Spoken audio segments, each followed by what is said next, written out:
Too late, we have a full schedule, it's going to be about a 90-minute presentation as it is. So, get started and not do that too late. Okay, social media late, but that's fine. My name's I'm Carl. sorry. I've been at the group, John Sheldon, my co-organizer, so any questions you have, approach either one of us. As far as this meeting tonight here, we've got to speak with Kevin Dunlap. I'm not going to go into an elaborate bio and such with him. You've probably already read that he's done hundreds of lease option programs, and he's going to have a lot to say about 4 different segments of the program. As far as this goes tonight, like I said, it could be up to meeting, so hold the questions as best you can, write them down. We'll cover those at the end. He's got time allowed for that too. I'm going to have Art come up and talk a little bit about himself and what he's doing here as our host for W.J. Bradley and the mortgage company, as well as give a little more introduction on Kevin. But what I would like to have everybody do real quickly here, do you know Robert Nagle? Sorry. As far as possibly having him as a speaker, would you be able to attend on the 18th? It's only a week before Christmas. I want to try and get an idea if anybody has a possible commitment to say yes. Yes. He's a terrific speaker. It's going to be super priorities and liens and such. Hands up, please. Everybody, anybody that's interested? Okay, pretty good show. All right. Well, 90% will probably have Robert on the 18th. Let Art take on from here. Hopefully, if we have time, we can do some socializing, networking after the meeting too. So, All right, any questions? I'll be in the back. I need me before then. Thank you, Art. Excuse me as I go blind here. Oh, one last thing too. Anybody who did not sign up has not been on our email list to get notices and things from us. Maybe raise your hand. I'll hand this back to anybody. Everybody's got signed on before or tonight, right? Very good. It's okay. All right, how's everyone doing today? Good. Great. Awesome. I'm really excited to have this next speaker up here, Kevin. I think Lease Options is a great strategy for investors. I started, my first one was in 2009. What I noticed is that you could increase the cash flow, get a higher down payment than you would a regular rental property. And, well, in my experience, I hear a lot of people say, oh, don't do that. You're going to get bad quality tenants. They're going to destroy the property, yada, yada. Well, in my own experience, it wasn't like that. In fact, I had worse experiences with regular renters.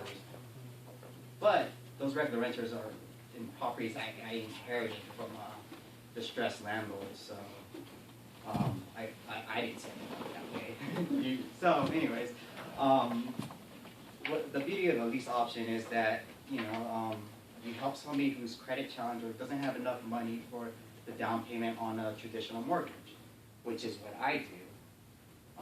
You know, my name is Arthur Borja with W.J. Bradley Mortgage. W.J. Bradley is the 4th largest independent lender in the United States. We do an array of loan products, you know, government loans, conventional products. I also work with down payment assistance programs and also credit repair programs. So if you wanted to get financing traditional way, I had to qualify somebody by, you know, checking their income, their expenses, and all sorts of other things where pertains to getting somebody a mortgage. Well, Kevin's going to talk more about lease options and how that's an alternative if somebody doesn't qualify with me. And you know, I could probably go on and on for a while, but he is the expert. He's done tons of them. So, and he knows it by step by step by step. So, without further ado, Kevin. Thank you, Art.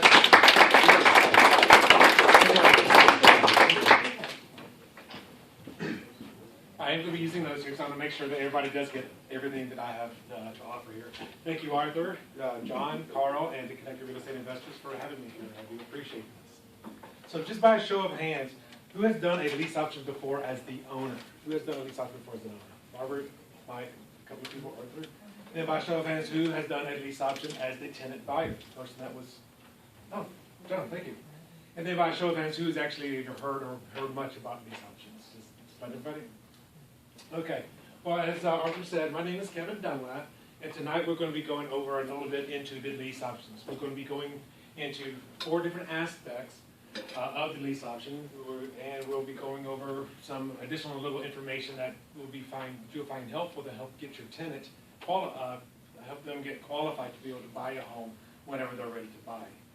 So I just also want to thank you guys for taking your time out here tonight. I know it's getting close to Thanksgiving, and you could be getting ready to go to families and things like that. So I do want to appreciate your time for being here tonight.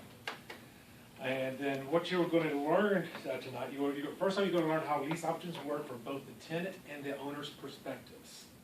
Because there's different kind of mindsets, what the tenant has and what the owner has. You're also going to learn the pros and cons of lease options. And actually, I already got this written on the board, what we're going to be going over. So good at learning how they work, the pros and cons. A third way, and this is, I know Arthur and I talked about this last week, is how you can actually make money selling a house that you do not own. And I'm not talking about doing an assignment, and I'm also not talking about being a realtor. This is a house that you can actually sell and you never actually owned it. That's what that little cost means. And then how you can help your tenant buyer rebuild their credit. So this hopefully will be information all of you guys can learn, get down to some stuff about, and be able to use in your daily lives. And I was going to go and talk to you a little bit about my background, my history. I've been doing real estate. I'm going to sit down for a moment. I've been doing real estate since 2002. How many people in here have ever heard of Tony Robbins or personal power? Okay. Back in January 1st, 2002, that was my New Year's resolution, was to do that 30-day course of personal power. Has anybody ever done the personal power program? You have, Mike? Okay.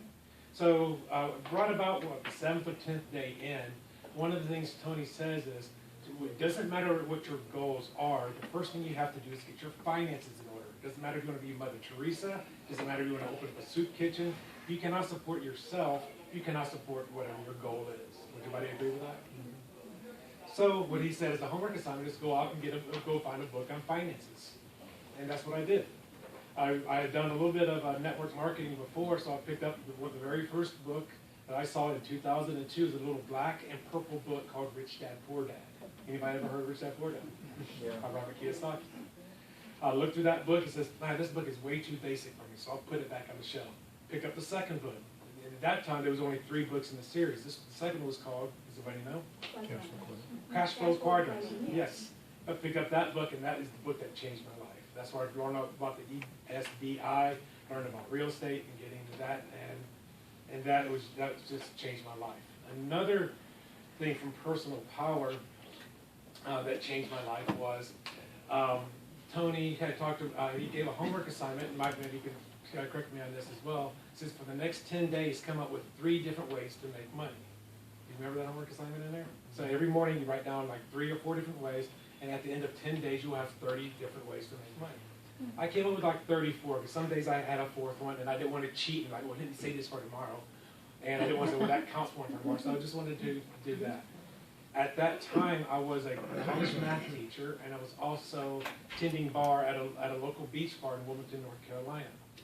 The owner of the bar happened to be, she would build custom homes. She would go and buy a lot on a golf course, build a custom home, live in it, sell it, and do the exact same thing over and over again. So I think like the 35th thing out of 30, like one of the last things I said was, get into real estate. Yeah, it was the last thing on my mind, it was a throwaway. Then reading Cash Flow Quadrants soon after that completely changed my life. In 2002, the year I did that, I bought my first 2 houses. 2003, I bought an 11-unit apartment complex in Tuscaloosa. In January 2004, I moved out to Las Vegas, started doing flips. As you know, if I were doing investments at that time, everybody was buying properties. And it was crazy. In June, I got away from the people I was working with, and I started a lease option company, because even at that time, there were people that could not qualify for a loan. I mean, you had a heartbeat to qualify, and these two still did not qualify. And that's the one time when properties were appreciating 25, 30, 50% per year. So I would actually go and find somebody with a realtor. We will go out, we'll find the tenant buyer, and find the tenant buyer, right? Go out with a realtor, go find something for them, find an investor to buy it for them, and then they would 1 year later be paying a 40 or 50% increase in price on a 1 year lease option. That's how I got started back in 2004. Since then, obviously, the market has changed. I changed my program a little bit, and tonight that's what I'm going to be talking about are the lease options. In 2005, I bought my first house. 2007, I lost it to foreclosure. So I now, which just, you know, I went through all that. I went through the embarrassment of, you know, of foreclosure. This is at the beginning of the turnaround in the market. Does anybody remember that when part started going down? Some of them dramatically. So I did not tell anybody. I was so embarrassed. I did not tell anybody. I didn't even tell my family members that I lost my home to foreclosure. I said I got rid of it. And that's what I said for 2 more years. Nobody knew I lost homes. I got rid of it. As far as they knew, I was sold them. That was the intention. I was hoping they would assume from my getting rid of it. And but since then, because Arthur made that kind of insinuated up front, a lot of tenant buyers are people that have lost their homes through short sales or foreclosures, and this is the perfect way to get them back into a home. A lot of homeowners that do the lease options do not want to become renters. It just, I mean, that whole concept, I'm going to be a renter, no, I'm going to be a homeowner. So the lease option is the closest thing, except for seller financing, where somebody can get into a home where they can actually have that sense of ownership, you know, or intend to have ownership. So this is a perfect way to help people in that regard. And so essentially that is why I do this. It's, I mean, granted, half my clients are first-time home buyers, half my clients are ex-homeowners. So if you're looking to help somebody, if you want to do this for your own, as your own investments, this is a perfect way to just help other people out. So what we're going to do is we're going to go over these different pieces. We're going to go over. We're going to spend probably about 15 or so minutes on each of these 4. So I'm going to keep the eye on the clock there, and as we're getting close to that, and this I will also make this somewhat interactive as well, just so that you guys can know what's going on. So who knows what a lease option is, or who thinks they know what a lease option is? Anybody want to? Jason? Yes. It's an option to buy a property at a future date. You put so much down, you have a contract, you have so much payment a month, you have an option to exercise as a later date that you can buy the property. Right, okay. Yes, Mike? I'd say just putting a home on layaway, just like they do at, you know, Walmart or Target. You know, put stuff on layaway for future purchase. You know, same thing with a house. I think it's the easiest way to explain it to a seller. Does anybody else want to add anything to what Jason or Mike said? Yes, sir, your name? Richard. Yes, Richard. Also, it should, and most of them do include an equity build-up each month that would be applied toward their down payment at the end of that lease term. Correct, and we're going to be going all 3, Jason, Mike, and Richard just said is all correct. Essentially, to really talk in a nutshell, what a lease option is the tenant buyer buying the right to buy the home at a later time for a certain price. That price we will go over later on could be a set price or an appraised value. Now, I just want to ask you guys, what are the benefits that the tenant buyer has for doing what? Do you think? Anybody want to venture a guess? It fixes credit if he's diligent about his payments. Right. And what about benefits to the landlord or the owner? Well, usually you get a better tenant in place, that they're gonna take care of it. Okay. Yeah, absolutely right. Your name? Usually, Mike. Mike, thank you, Mike. What they said is absolutely correct. So the tenant is what he's doing is he's buying the right to buy, and the seller is agreeing to sell the property. So let me ask you this, and actually I'd like for you guys to work in small groups for about a minute or 2 and discuss with each other, who has the most power in the lease option? Is it the owner or is it the tenant? So I'll give you guys a minute just to do the same table that you're at right now. And just find out who has the most power and why.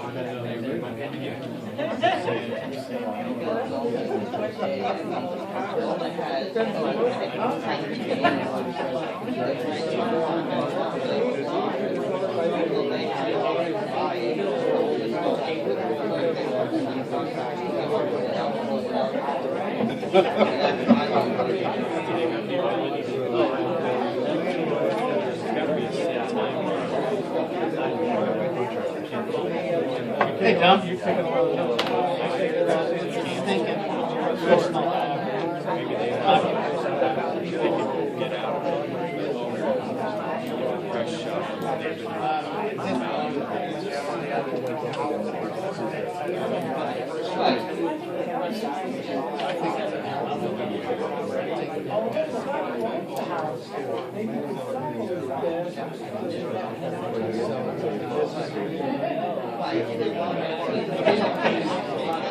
the key.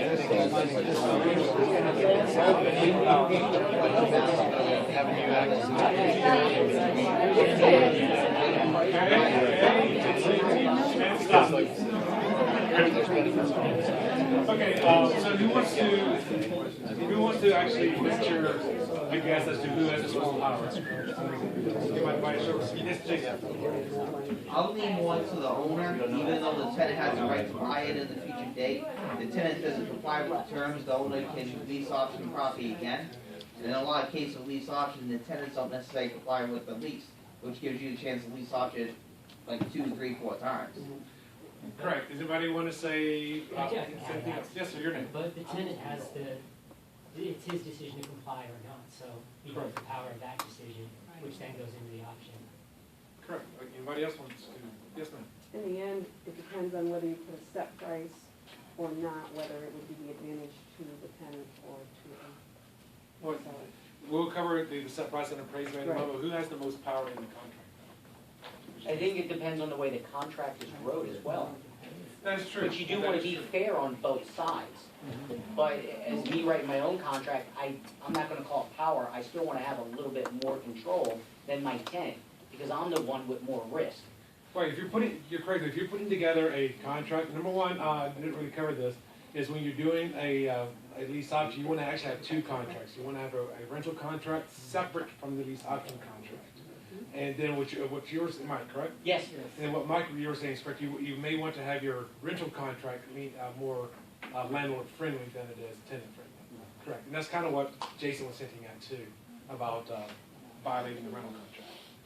But in my opinion, I do believe that the tenant has the more power, because the tenant has the right to buy.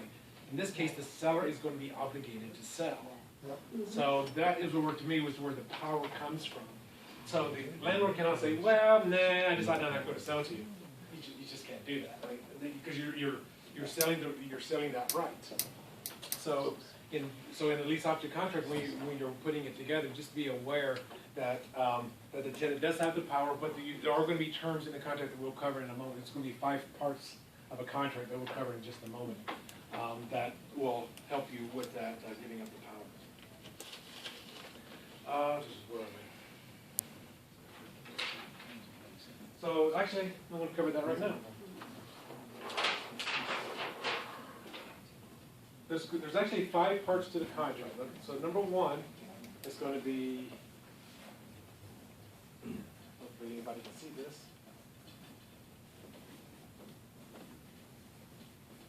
It's going to be the purchase price. Okay? So the purchase price, and as Debbie pointed out a few moments ago, there's essentially 2 ways that you set the purchase price, and you were kind of hinting at this.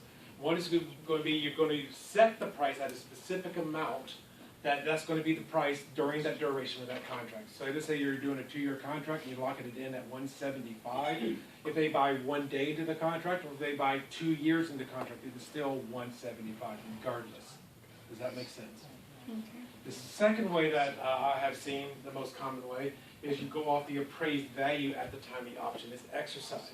Now that can get a little bit more tricky. However, in many people's opinion, that's the fairest way to go. That is the fairest way to go because the price is going to be determined by the market at that time. So let's assume a tenant is moving into a house, and the house value is estimated to be, say, $135.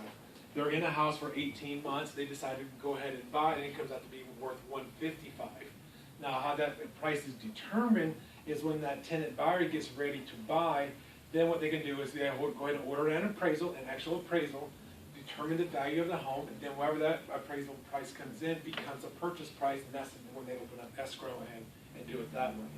Now, of course, you may ask, what about the owner? What if the owner doesn't agree with that price? What if, so in those cases, what normally is done is that the owner also orders a second appraisal, and then they bring them together and they either average them or they come close to both the tenant, the buyer, and the owner agree on what the terms are going to be.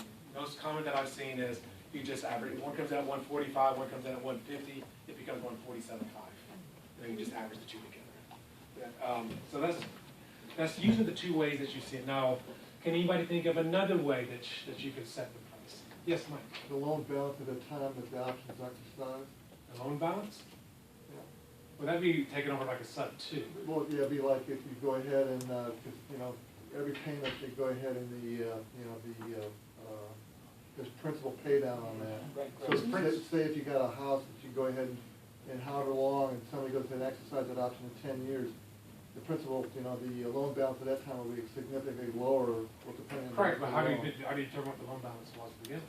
Well, I mean, so, because you can go ahead and do it just with a calculator, you figure out what the. Well, I mean, because if you're going to a contract and say, we're not doing a set price, we're not doing an appraised price, how do you determine that value when you buy? Yes, sir. You just set it yourself based on the growth rate, the projected growth rate. Right, and that should be going off a set price. Because you could say, well, the house is worth 150 today, and we do a 2-year contract, we could lock it in at 160. So that's still doing a set price. Anybody else want to mention? Yes, sir. Thank you. What can be done is to have the appraisers the same rule of appraised value at the time of execution of the lease option term, not less than a certain amount of money. Very good. Actually, this I was going to get at. You could actually put in caps. That's what so kind of meant as a low cap or a high cap, both caps, and other combinations. For an example, let's say I'm doing a contract with this gentleman here. Says we're going to do a 175. We're going to go off the appraised value with a maximum price of 175. So now you're combining the set and the appraised at the same time. So if it comes in at 160, what do I have to buy it at? If I do 175 appraised value or with a maximum of 175. If the appraisal comes in at 160, what am I paying for the house? 175. No, with a max of 175. Right. So it'd be 160. I'm talking about the minimum. Well, we'll get to that in a moment. So, if we're doing an appraised value with a max of 175, if the appraisal comes in at 160, I'm paying 160. What if that appraisal comes in at 190? 175. So now I have equity on the table. This is how you can combine these two. Now, what was your name? Julian. Julian. As Julian was saying, you can also do a minimum price, a minimum value. For an example, or let's go through the example, and then we'll determine why you would do something like this. We can go in and say, okay, it's going to be the appraised value with a minimum of 150. Okay, and if the appraisal comes in at 130, what am I paying for the house? 150. What if it comes in at 180? 180. Why would somebody do something like that? Why would an owner do that? They're supposed to take the possible decrease in correct body. In case the market takes a downturn like it did a few years ago, it protects the owner from that. What if his payoff amount is 145 and the market goes down to 130? Now he's going to the closing table with 15 more thousand in pocket. You see why somebody might want to put a minimum cap in there. Okay, so those are your most common ways of doing it. Back in 2004, I even did, what I just told you there is like a hybrid of the set price and appraised value. In 2004, I did a hybrid of the hybrid. So what we would do was, we would go, okay, the price is going to be 175, appraised value 175 maximum, with anything above the 175 would be an equity split of 50-50. So if the house came in at 195, what is the purchase price? So 175, 195 with the equity split of 50-50 in between, what would be the purchase price in that case? 185. So do you see, you could get very creative on how you do this. Now, the reason that you may want to do things like that is, number one, be okay with leaving a little bit of money on the table. There's nothing worse than an investor that would go out there, do a lease option, and maybe say they go off a set price, and they get all pissed off and angry just because the price goes up above that set price. It's like, well, I lost all this money. No, you agreed to a price that was good for you at the time that you put together the contract. Be good with that. I mean, how many times have you gone to classes, other gurus, and they say, sell that house at 80 cents or 90 cents on the dollar? Or aren't you leaving money on the table in those cases as well, so you could get a quicker sale? It's the same kind of thing. So be okay with that. Okay? I mean, I'll tell you a little bit about what I do, and I've been doing this for a few years now. And because what I normally do is I connect owner landlords with tenant buyers. I play a middleman. I call it rental flipping. Nobody else calls it that. I call it rental flipping. As I'll do a contract with with an owner, and say so okay, I'll market your home for you, and then I go find the tenant buyer, and then I make a fee in between those two. Now, what was I going with that? And now that I'm a realtor, I will also say my fee is 3% minus what I've got paid on the front end. Now, I actually just earlier this week was talking with an owner. He goes, I refuse to pay you your 3%. I go, okay, well, why don't you just raise the price up another $4,000 and that's the purchase price? No, I wouldn't pay 1%. My fee in the back end is $4,000. Your purchase price is $159. Can we just do $163.5 and you still make money? And we all live okay? He absolutely refused. And to me, what does that indicate from that owner? Greed, pure and simple greed. Now, if you were doing what I'm doing, would you want to work with somebody that was always greedy? No. No. So am I okay with the fact that he went away? Absolutely. Okay, one of the things I learned, and if you start doing a lot of this with tenant buyers, how many owners, investor owners are in the room right now that actually own some houses right now? Okay, a few of you. Would you guys agree? And if you, and I'm sure you probably will, and this is mainly is to address the people that have not done their first deal yet, or still looking for a deal. Would you agree, and your attorney, when they come into your office, would you agree that when a tenant or tenant buyer or whatever meets you for the very first time, do you think that is their worst behavior? Are they trying to piss you off? Or just want to, or we say it's their best behavior? Their best behavior. Now, if their best behavior is a jackass, do you want to deal business with them? Yeah. See ya. Like a better time. So just a word of advice for investors. Don't get all hung up. I got to get somebody in this house, and you're dealing with, with somebody that's being unreasonable on the front end. Why do business with them? I mean, agents. How many agents are in the room? Okay? So, again, agents, same thing. Okay. So that's the purchase price. Let me see here. The second thing that we're going to be going into on an option contract is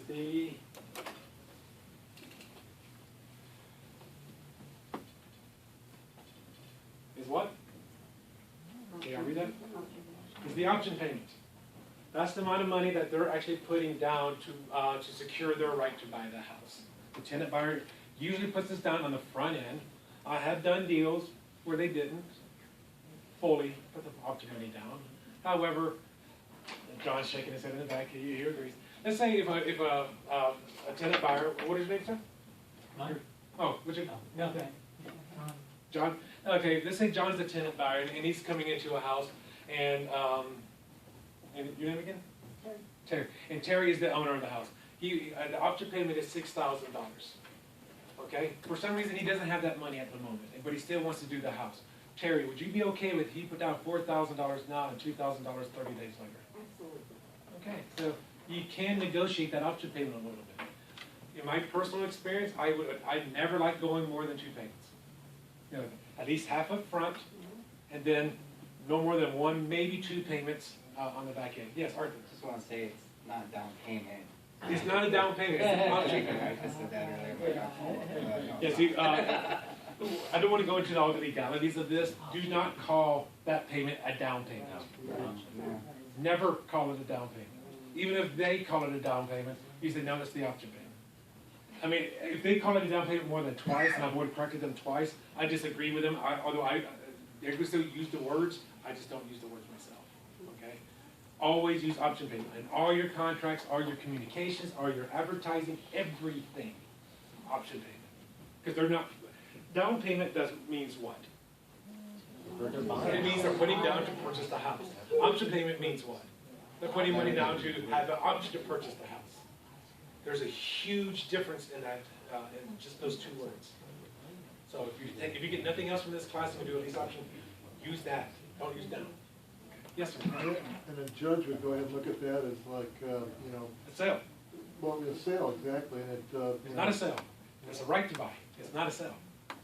If you want to do a sale, I'm not going to go into this. You're not going to do an option agreement or a lease option. You're going to be doing what's called a lease purchase. Completely different animal. Okay?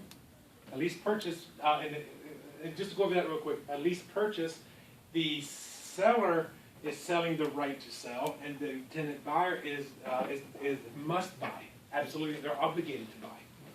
So we're not going to go to that. That's a completely different thing. We're going to talk about lease options, also known as rent to own, but we're not going to talk about lease purchase. Completely different. And thank you, Where am I? Okay. Option payment. So on that option payment, what normally happens is how I normally do it, and it differentiates for different parts of the country. How I normally do is I usually have them put down between 2 and 3% of the value of the home. Some people go as high as 5%. We start going higher than that. Now you're getting again into areas of equitable interest and all these other legal things. So you don't want to charge too much, but you don't want to charge too little either. Now, yes, Mike. I'm sorry to interrupt, but I just wanted to ask you a question real quick. When you're doing, this was just on a property that I was trying to do As a a lease owner? option with. I was letting people come to me. Okay. And I always have them separated, the lease and the option. Yes, please. You still, when you do your lease, you still, I do as myself, still have the normal lease deposits. Would I stick with that, or would that Security be? deposits, Yeah. it's up to you if you still want to collect them or not. I Okay. normally do not. However, you can still do that. And yes, you'll have. Well, here's what we do. With the security deposits we get, if they practice their options, those deposits go towards the purchase of the house. Yes, and We that's, do that. I would say this is getting a little bit more detail than I wanted to go into. I'm sorry. But you're absolutely right. If they were to put down a security deposit and then they bought the house, then yes, 100% of that security deposit goes back to them. They can apply toward the purchase of the house, but it's their money. Right. Because and the same thing with the pet fee.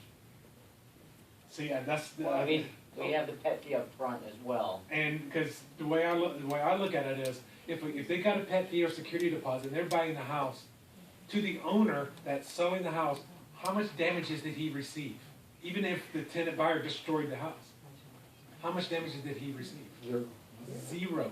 That's why, like you just said, you give it back to them, because you have to have reasonable cause to keep their security deposit. But if an option fee up front is bigger than most. The option fee up front, since it's usually between 2 to 3% of the value of the home, is usually going to be significantly more than a security deposit. So then why would you Usually need even more than twice the security deposit. So then why would you need a deposit?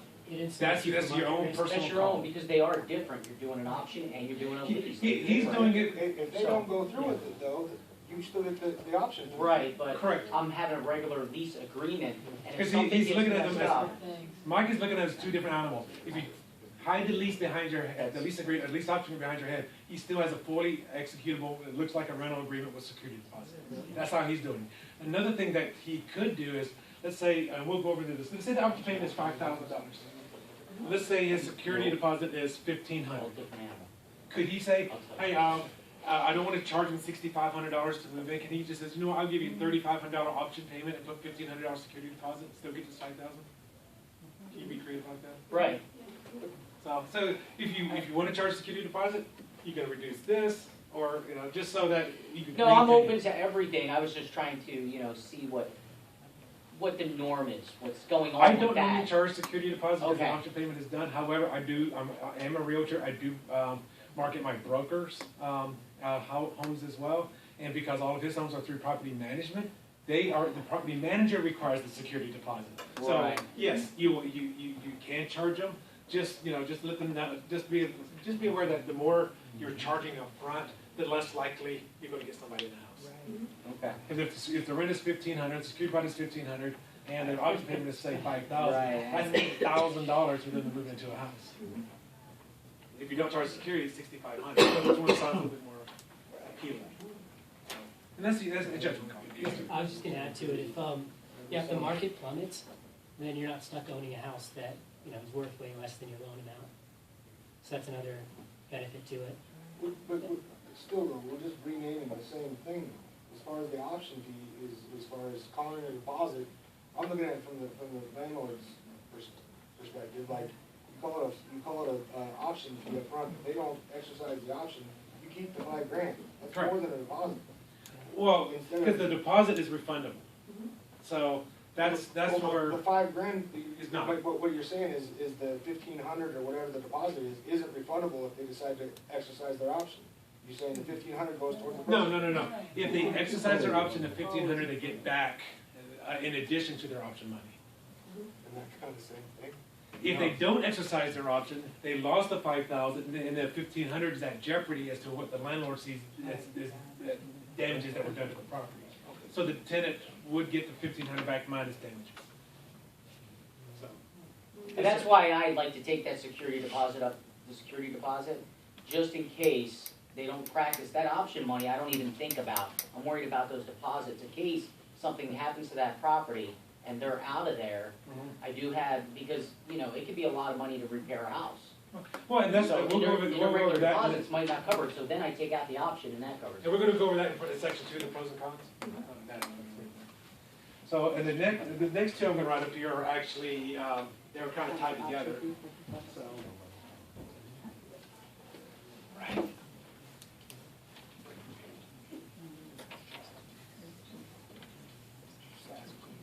And those are your rent and your rent credit. Okay, when you're doing a lease option, normally you're going to be charging at least market rent as your base rent. I call it your base rent. And then on top of that, you're going to be normally you add an additional rent credit to that. For an example, let's say if a house rents for $1,300, you may actually say, you know what, if you're going to do a lease option on this house, it's going to be $1,500 with a $200 rental credit. Meaning, the tenant buyer, every time they make a $1,500 payment, they're getting $200 added on to their amount that they have toward the purchase of the home. Does that make sense? So far, okay. So, and this, I don't know if you said this earlier about you make more money on the lease option. This is where you make your more money on the lease option because the tenant buyer is paying that extra rent credit as well. If they don't buy, you may get a higher premium on the house. If they did buy, you may market rent on the house during the rental period. So in that kind of scenario, it's a no-lose situation. Now, some people don't charge a rent credit, and again, we're not going to talk about this because there's something known as equitable interest. Same thing as far as having the two contracts in one document. It's also equitable interest. Where I would say do your own research on that. You'll find out, and I was talking to him earlier today, and being an attorney, equitable interest is more just a scare tactic. It just means I have equitable rights to the house, but I just got evicted. and then the judge is, who's the judge going to side for? In most cases. They're going to side for the lenders. This was not a purchase, this was a lease option. So. And the last one, that's very important, the fifth part. And I'm just going to write it as time. That's the duration of the contract. So, duration of the contract can get a little tricky here as well. Normally I do 2-year contracts.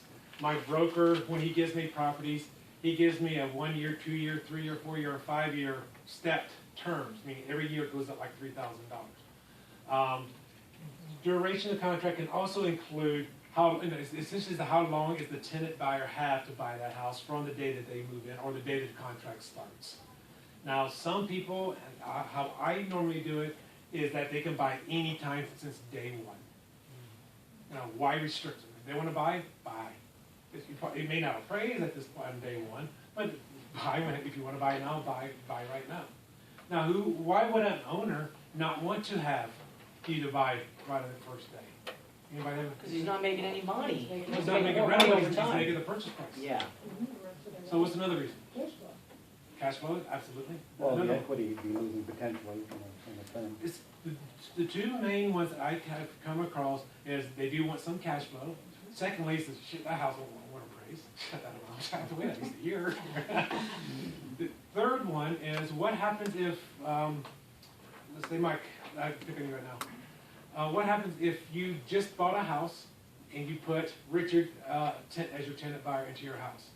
And he decides 1 week later, I'm going to buy this house. I got a hard money loan, I'm going to buy this house. What happens to you tax-wise?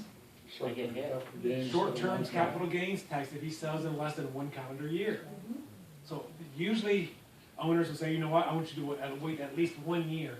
That's going to be 365, or in some cases 366 days, depending if you got leap day in there somewhere. Because this 1 calendar, it's not 365 days, it's November 21st to November 22nd the following year.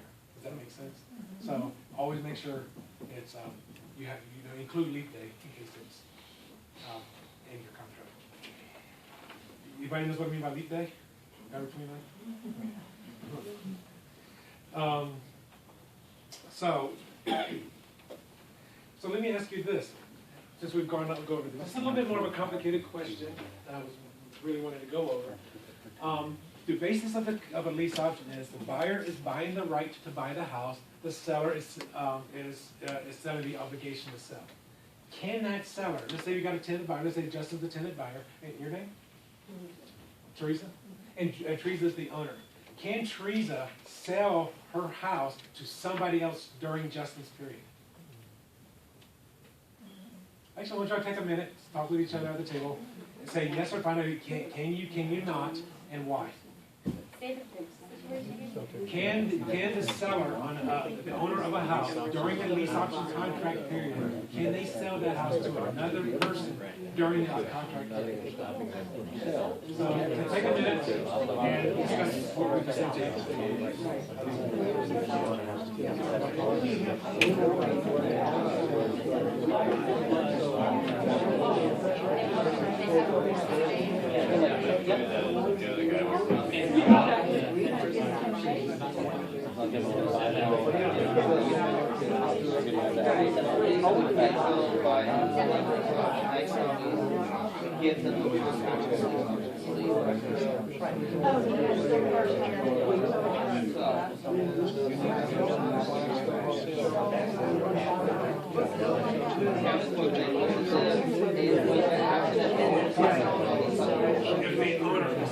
Why is that the contract?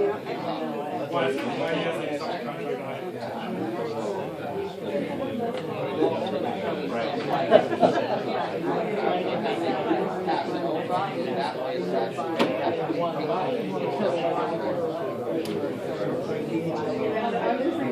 Okay.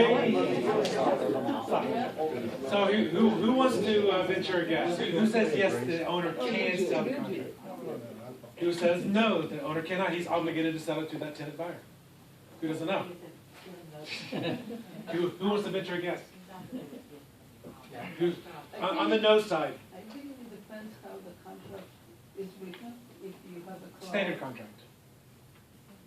I don't think you can. Okay. You say no? Yes or no? What we came up with is that the seller can sell the house and the contract to somebody else, and that person would still have to honor the lease option agreement. Okay. So let me ask you this. Let's say this gentleman up front here owns a 30-unit apartment complex, and all of you guys have leases with him. You sign your various leases with him during your period. Can he sell that? Can he sell that apartment complex? Yeah. But he has signed 30 agreements with you guys. Doesn't matter. Does he still have to honor all the contracts that he signed? Yes. Now, would that be the same in the lease option? Like what you just said there? So if, who did I have? Teresa was the owner of the product, because she sold it to him, but this lady would have to still honor that contract. Yes. So yes, the owner can sell a lease option contract to another party, however, that person still has to honor the contract. The tenants report anything? The option? One of the things I didn't cover tonight. This is actually be a much bigger class that I'll be doing because an hour and a half is only so much. Yes, he's talking about, can the tenant record the document? Yes, they can. They can record it. They record the lease option. It'll be a note. It will be a cloud on the title. It's up to you, the owner, do you want them to do that or not? And then if they were to move out, then you have to find a way to get it taken off. So, but yes, you can. That does cloud the title, and that makes it a little bit more difficult to do the transaction. You jump up and down if you find out they've done it? In that case, I say, hey, we're selling the house. You know, if you can, take it off for a day, put it back in. You know, that's usually how that is. So we've covered the purchase price, the option payment, the rent credit, and the duration. Everything else that's in the that would be in the lease option contract is up to you guys. You know, if you have anything else, pet restrictions, smoking, all of that stuff is that's all inconsequential. That's between you. So those are the 5 things that you must have in all the lease option contracts. So to go back over, the second part that we're going to go over tonight is the pros and the cons. So there's a lot of benefits to the owner, a lot of benefits to the tenant. There's a couple of things that are not necessarily great for the owner, and there's some cons to the tenant as well. So with the owner, some of the benefits for the owner is the owner is actually receiving an option payment, not necessarily a security deposit. In some cases, they are paying an extra security deposit. So that an option payment for a pro is non-refundable, and as we've already talked about already, is going to be usually 2, 3, 4 times the amount of the security deposit. Okay? Secondly, you're going to be getting more in rent. If that person does not buy, you know, you got a higher rate of return on your house. What if that person does buy? Well, you got market rent on the house during the period he was in there. Okay. Another one would be you get a better tenant. Okay. Who do you think, if you had a house and everything else being equal, who would you rather have in your house? A person that has that desire to buy it, or just a renter? Who takes better care of houses? Renters or owners? Arthur, I want to ask you this, and I'm going to ask you this out of the blue. Assuming a buyer is putting 20% down, a regular buyer, is there a higher interest rate if it's an investment property versus owner-occupied? Investment's higher? Why? Tenants take good care of the houses, right?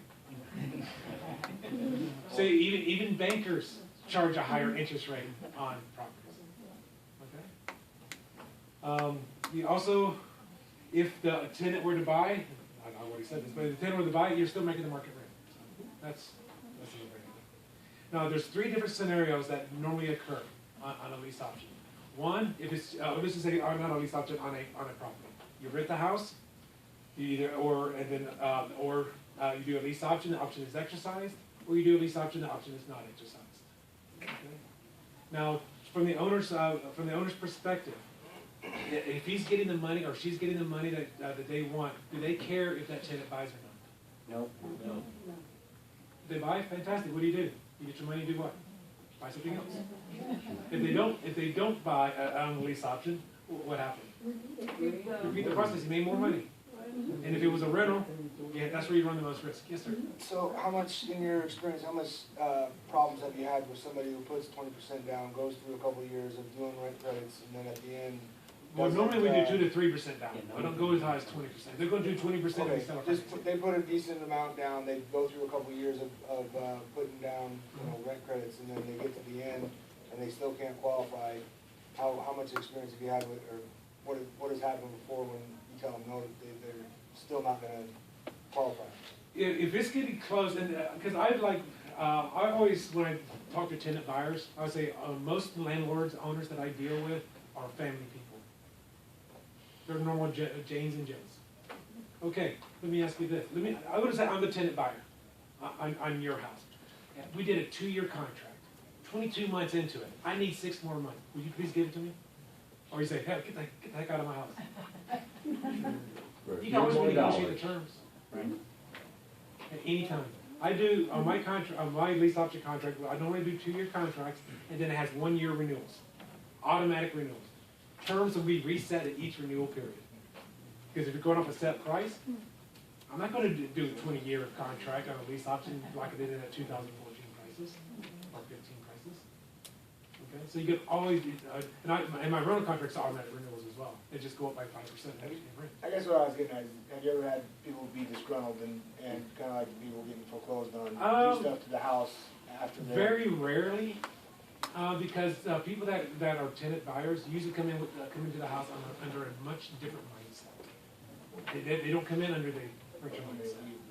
Now, what would, and I didn't even go to cover this, what do you think is the industry average of people exercising their option? That's what I was gonna ask that. I heard it's like 80% don't. Yeah, 30. 80% is a low number. Is it really? It's going to be closer to 90%. One in 10. On average. I've got one guy doing one right now. So, and he had to get some stuff through the court system going. It's going to close December 7th. He's been in the house 2 years and now going on 2 months. He did a 2-year contract. Yeah, people exercise all the time. A lot of people don't. Are there Yes, sir. any fair housing issues associated with the lease option program? No, I don't want to cross fair housing issues. I didn't even have the fair housing logo on the bottom of all my paperwork. Because if you just don't discriminate. Yes. I'm assuming that's what you mean by fair housing issues. So I don't discriminate against anybody. It's not, I mean, I don't care. And if the owner is going to wants to do that stuff, then I just say, I do a pure option agreement with the owner, and either one of us can fire each other at any time. And I have fired owners. I have fired owners. Every morning. I wish I would have fired some more. But anyway, what are some of the benefits to the tenants? Well, one of them would be, this was a huge program for me back in 2011 and 2012. Back in those days, how many people were buying houses back then? 2011, 2012. Would you say it was a little difficult to get a house under contract? Multiple offer scenarios on everything. Home buyers could not get anything done. It was all investors. Now, on a lease option, they're coming to me, and I say, Jason is an owner, and I've got this gentleman here. We're going to move into his house. How much competition do we have on the lease option? Almost zero. He moves into the house, he's going to buy in 2011. How much competition does he have to exercise his option of the house that he's already in? Zero competition. So there's a huge benefit, especially when, and a strongly appreciated market for the tenant buyer. Also, if they're putting down on here, we'll go over a mathematical example in a little bit, but say they're putting down 3% here on the option payment. Sure. Let's say it's a $150,000 house, they're putting down $45,000. Let's say $200,000 house, let's keep the numbers round, and they're putting down $3,000 on a $100,000 house. They're getting a $200 rent credit. There's a seat right here. So they're getting a $200 rent credit, and they're in there for 20 months. How much money have they put down? Have they gotten in that? 20 months of $200. $4 grand, okay, plus their original $3 grand. That's $7,000. Going after, is Arthur still here? Yeah. So they got $7,000 on a $100,000 house. FHA loan, how much down payment? Estimated closing costs on a purchase. 3.5%. So, do you see right there that how that person is exercising their option after only being there for 20 months with all the several concessions from this option payment and the rent credit? They're getting the house with almost no additional money out of their pocket.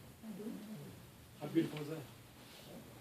So, huge benefit for the tenant buyer. It's they're creating their own little savings account for the owner. So you're taking their money and you are going to put it in an escrow account? It can be put in an escrow account. Most of my owners own the houses free and clear. Okay. So You can, yes. if the tenant buyer does not exercise, They lose it all. they lose the rent credit also? That's Yes. not considered a down payment They- legally or anything? I've had one owner actually refunded the rent credit because he felt guilty. Yeah. But I mean, if you want to, you as the owner want to refund it, you can. Normally, those are not done. Now, the only reason a tenant buyer, and I will cover that in a moment, a tenant buyer would not exercise their option is if they change their mind. Because if they can extend the contract because of credit issues, the third year, fourth year, fifth year, the only reason that they would not buy is, I don't want it anymore. Or, the worst case scenario, got evicted because of not paying. So, which means they're in violation of the contract. And other ones will be, there's no moving a second time for the tenant buyer when they move into a house that they're doing a lease option. It's not like, let me go rent this place, and then let's go out and start looking for a place, and now I gotta go pack and move again, so, which is always inconvenient. And assuming that there's no restrictions on the time, they can buy it anytime during their contract. Okay, they don't have to wait and all this other thing. Once the lender says, okay, you're ready to buy, okay, let's turn this option agreement into a purchase agreement and open up escrow, and it hasn't already been opened because of the option, and you just close it that way.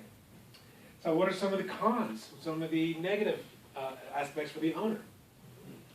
Well, for one thing, this again using Jason again, he did a lease option on one of his houses, and he's tying up that contract or tying up that house for 2 years. Okay, and if there was a note recorded against it, or not a note, a memorandum of interest recorded against it, he cannot really even refinance it without getting those things removed. So it does kind of tie the owner's hands. Okay? And as we said earlier, he could sell the house, but he can only sell it to another investor, because that new buyer will have to honor that contract. Okay? So if he had to liquidate for whatever reason, divorce, whatever, it's a bit more difficult to get out. So some of the negative benefits or the negative aspects for the tenant is that, and I think Robert here mentioned it earlier, is that the tenant must be working on their credit. And why do you think, you asked the question of how many, why I asked the question of how many people don't buy. What do you think the number one reason why they don't buy? They never worked on their credit. I send them to multiple credit repair companies, credit optimization companies. Here, please, you got to get started right now. 9 months into it, that's usually when the tenant buyers start flaking out. This is 9 months to a year. Is around that time. It's usually, and the reason they usually don't buy is because they never worked on their credit. And I'm going to go, if I have time, short. Part number 4, we'll go over a way to help them rebuild their credit. And of course, the biggest negative is if they don't buy, they lose their money. Okay, so is everybody learning something so far? I just covered the first 2 topics. Okay. So number 3, how you can make money on a piece of property that you do not own, and I'm not talking about assignments, and I'm not talking about being a realtor. And just had a quick idea. Who has an idea, using the lease option concept that we're talking about right now, how can you make money on a option? Yes, Mike? Do a pure option on it. Well, pure option is kind of is what a lease option is. I know, Coach Howard was talking about this the other day. And it's going to be doing something known as a sandwich.